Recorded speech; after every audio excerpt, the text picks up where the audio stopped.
Hi students, I am SB Valera and today we are studying Unit 4, Chapter 4, The Unsinkable Ship.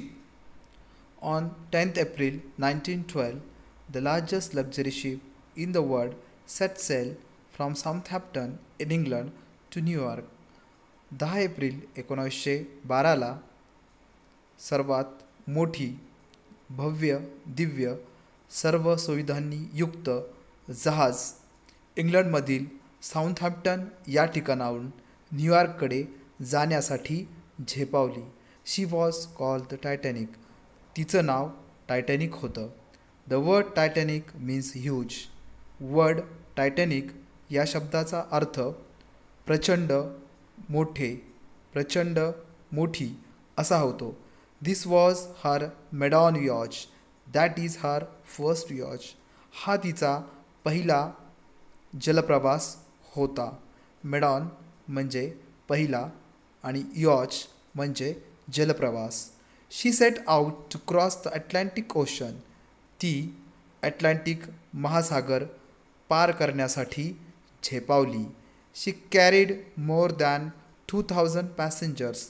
आणि तिच्यावर 2000 प्रवासी प्रवास करत होते. The Titanic was like a floating town. Titanic ही एका तरंगणाऱ्या शहरासारखी होती. Everyone called the Titanic the finest ship in the world.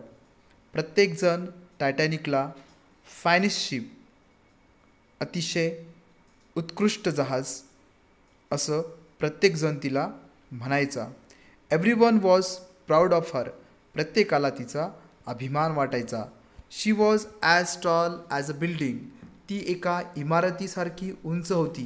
With 15 storeys. आणि तिच्यावर 15 मजले होते. Inside she was like a large hotel. आणि आतमध्ये ती एका हॉटेलसारखी होती. With grand staircases. भव्य झिने, डायनिंग रूम्स, जेवणाच्या खोल्या, शॉप्स, दुकाने अँड स्विमिंग पूल्स आणि जलतरण तलाव. Everyone thought that the Titanic could never sink. प्रत्येकाला असं वाटत होतं की टायटॅनिक कधीच बुडणार नाही. They called her the unsinkable ship. आणि त्यामुळे तिला सर्वजण न बुडणारी जहाज म्हणायचे. The ship's builders were so sure of this. आणि जहाजाचे बनविणारे जे लोक होते ते सुद्धा, त्यांनासुद्धा या बाबतीत खूप खात्री होती. That they put only a few life boats on the ship. आणि त्यामुळेच त्यांनी ह्या जहाजावर खूपच कमी लाईफ बोट्स प्रोव्हाइड केले होते.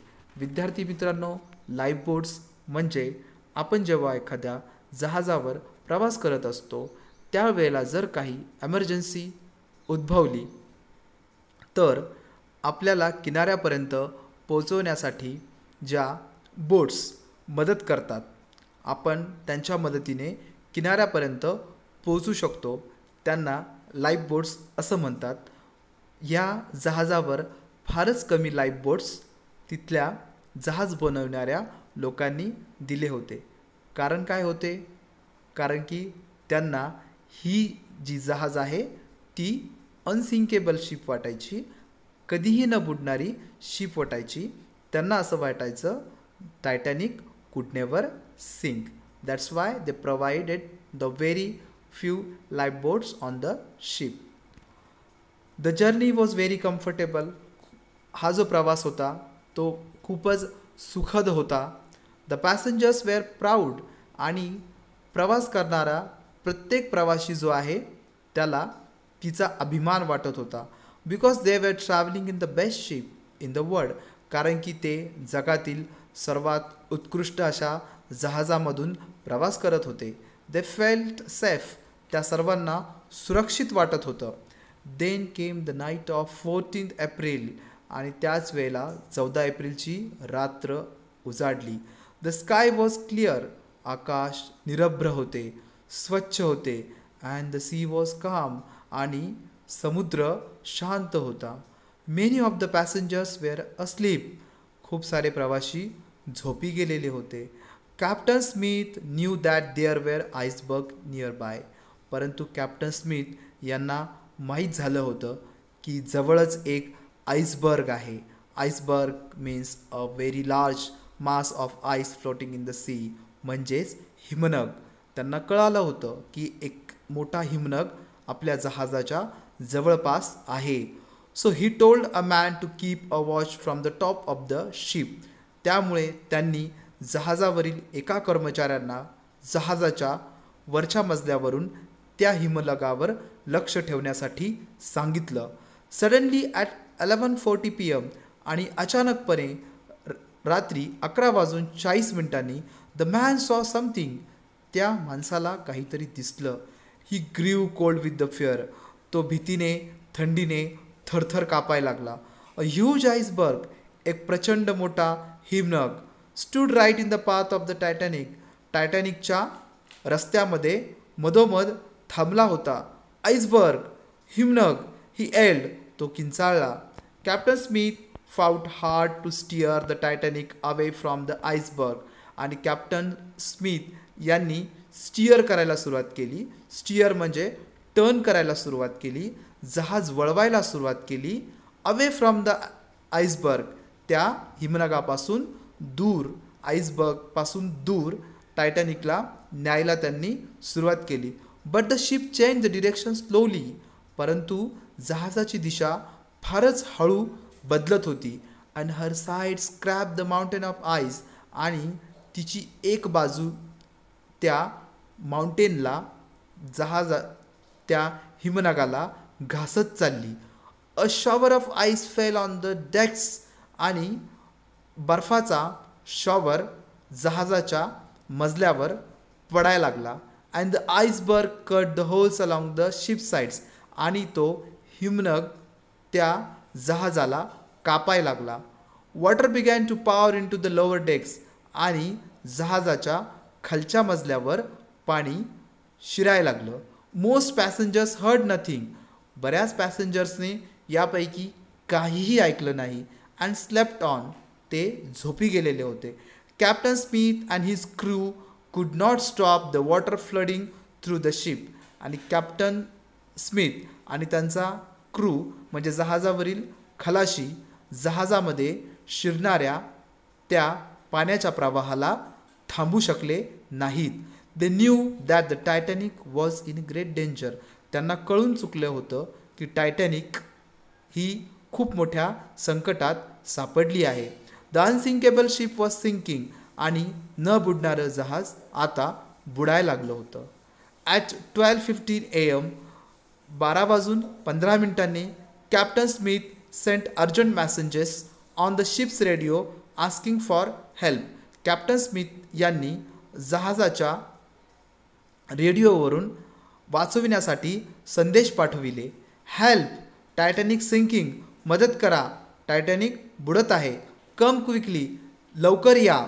Then he order the crew. आणि त्यांनी जहाजावरील क्र्यूला सूचना दिल्या. To wake all the passengers up. सर्व प्रवाशांना उठवा. A ship call the California was only 20 miles away. California नावाची एक शिप टायटॅनिकपासून फक्त 20 मैल इतक्या अंतरावर होती. But she did not receive the Titanic messages. परंतु तिला टायटॅनिकचे संदेश पोहोचले नाहीत. हर रेडिओ वॉज टर्न ऑफ. कारण की तिचा रेडिओ बंद होता. And the radio operator was asleep. आणि रेडिओ ऑपरेटर झोपी गेलेला होता. Another ship call the Carpathia her the Titanic calls. परंतु कार्पेथिया नावाची जी दुसरी जहाज होती तिला टायटॅनिकचे संदेश मिळाले. And sailed at full speed towards हर. आणि ती टायटॅनिककडे जाण्यासाठी पूर्ण गतीने झेपावली. अनफॉर्च्युनेटली, परंतु दुर्दैव, the Carpathia was far away. परंतु ती टायटॅनिकपासून फार दूर होती. And she took over the 3 hours to reach the Titanic.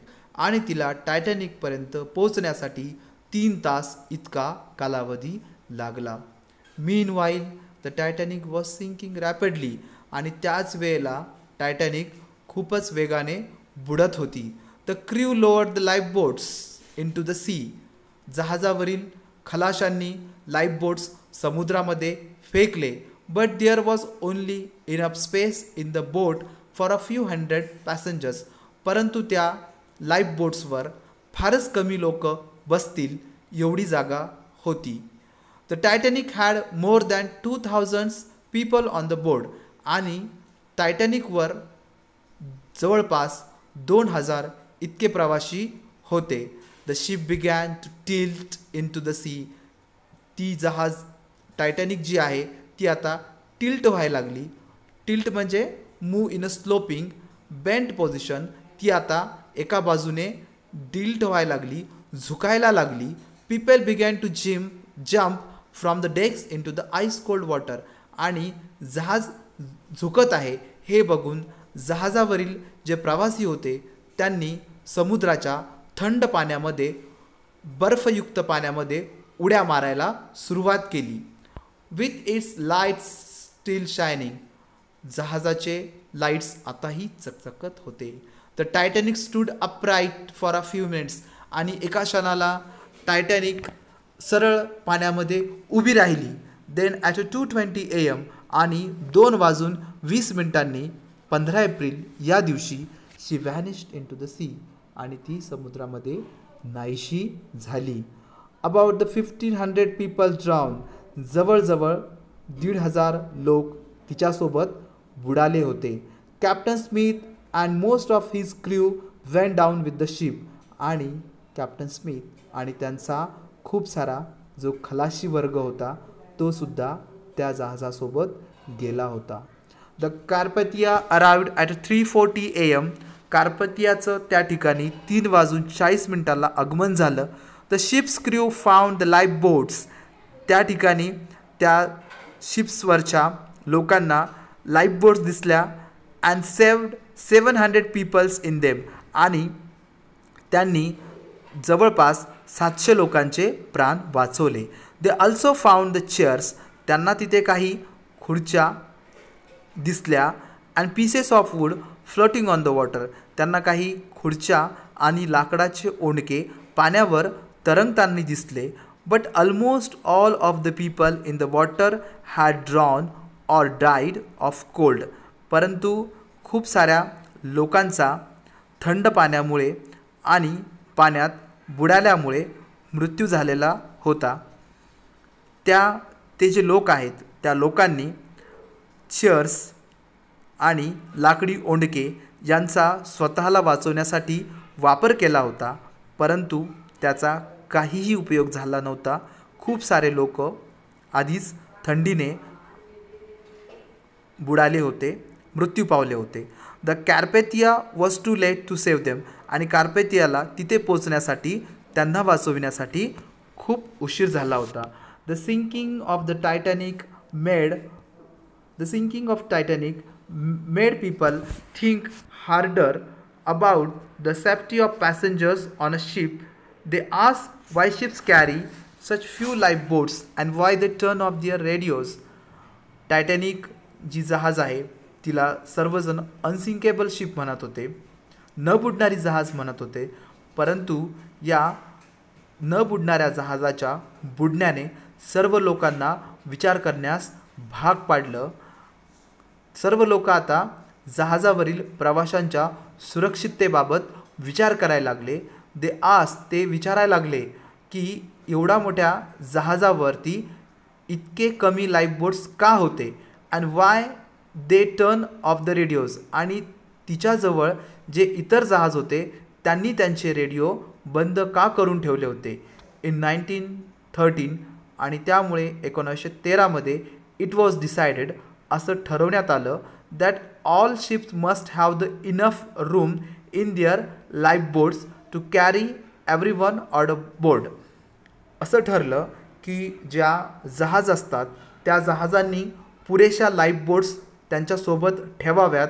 आणि लाईफ बोट्सवरती सुद्धा सर्व प्रवाशांना किनाऱ्यापर्यंत पोहोचतं करण्याची क्षमता असावी. त्या लाईफ बोट्सवर सुद्धा इतकी जागा असावी की तिथले सर्व जे प्रवासी आहेत ते सुरक्षितपणे किनाऱ्यावरती पोहोचतील. It was also decided that ships must keep their radios working every hour of the day and the night.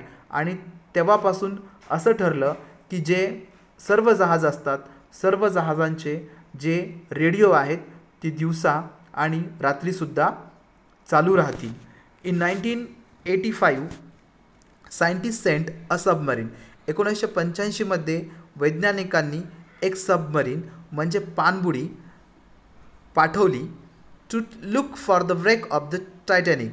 टायटॅनिकचे जे व्रेक आहेत, टायटॅनिकचे जे अवशेष आहेत त्यांचा अभ्यास करण्यासाठी एक सबमरीन म्हणजे पाणबुडी 1985मध्ये वैज्ञानिकांनी समुद्रामध्ये पाठवली.